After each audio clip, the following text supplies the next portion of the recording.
DOR, say what's going on, Mike Borders with the Mike Borders channel. Thank you for watching. We're talking boats today, referencing a 3.0 liter Mercruiser/GM inboard engine. Talking water pumps. I want to show you the difference between our old and new, and the reason why we replaced it. Long story short, when the engine was running, the water pump pulley was making a very high pitch, unfriendly sound. Let's take a look. To a close-up view of the fully removed water pump. Down below in the comments and description will be a link for this exact water pump. Here it is opened up. As you see, again, OEM brand new, and it has a brand new gasket as well as instructions.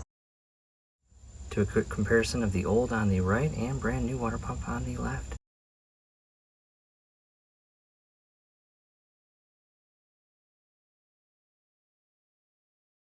Making our way port side and to a close-up view of the newly installed water pump.